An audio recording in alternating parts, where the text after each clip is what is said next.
中国对于 NBA 来说，那是巨大的市场。正是由于姚明的登陆， NBA 的球星们开启了这扇大门，连他们自己都不知道，原来在中国会受到如此大的欢迎。他们不仅赚得盆满钵满，更是享受了最高级的待遇。今天小编给大家盘点 NBA 球星在中国与女球迷的10大瞬间。韦德，2013年在北京，这名女球迷在台上自称，曾经在高三那段压力时期，是韦德的精神陪伴她度过的。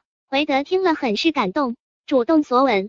奥尼尔，一名女球迷被选到在台上与奥尼尔互动，也许是文化间的冲击吧，奥尼尔直接把她抱了起来，而女球迷表情略显尴尬。马布里，这张照片是马布里在北京3连冠期间，虽然已经是在 CBA 效力了，但他也算来 CBA 的超级大牌球星了。而帮助北京获得一个又一个冠军后，北京女球迷更是对他喜爱有加。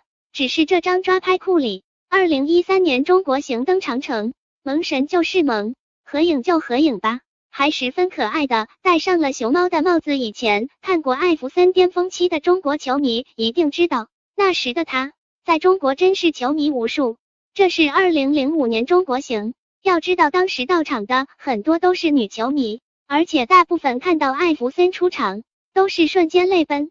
而这张照片大家就看得出，本是主人兼主角的姚明也体会到了艾弗森的影响力。布兰特，2011年武汉，那时的他还是个害羞的大男孩，被女球迷突然袭击拥抱，都会不好意思麦迪，这很明显是主办方的故意安排。不过麦迪也算是享受了眼睛。詹姆斯，2013年广州，之所以这名女球迷那么激动，因为那天她是幸运的，她获得了詹姆斯在她球鞋上的签名，还送上了拥抱。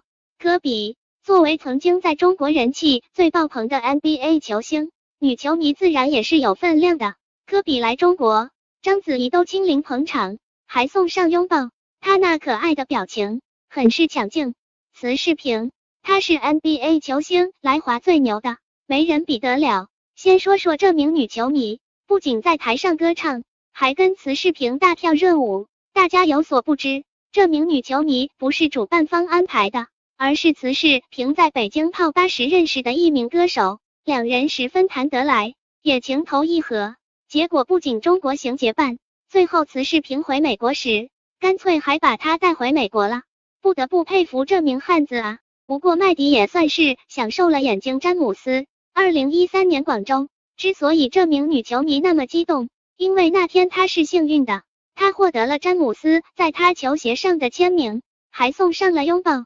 科比，作为曾经在中国人气最爆棚的 NBA 球星，女球迷自然也是有分量的。科比来中国，章子怡都亲临捧场，还送上拥抱，她那可爱的表情很是抢，算来 CBA 的超级大牌球星了。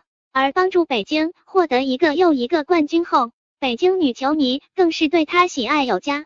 只是这张抓拍库里，2013年中国行登长城，萌神就是萌，合影就合影吧，还十分可爱的戴上了熊猫的帽子。以前看过艾弗森巅峰期的中国球迷一定知道，那时的他在中国真是球迷无数。这是2005年中国行，要知道当时到场的很多都是女球迷，而且大部分看到艾弗森出场都是瞬间泪奔。而这张照片大家就看得出，本是主人兼主角的姚明也体会到了艾弗森的影响力。布兰特，2011年武汉，那时的他还是个害羞的大男孩，被女球迷突然袭击拥抱，都会不好意思麦迪，这很明显是主办方的故意安排。这自称，曾经在高三那段压力时期，是韦德的精神陪伴他度过的。韦德听了很是感动，主动索吻。奥尼尔，一名女球迷被选到在台上与奥尼尔互动，也许是文化间的冲击吧，奥尼尔直接把她抱了起来，而女球迷表情略显尴尬。马布里，这张照片是马布里在北京3连冠期间，虽然已经是在 CBA 效力了，但他也中国对于 NBA 来说那是巨大的市场。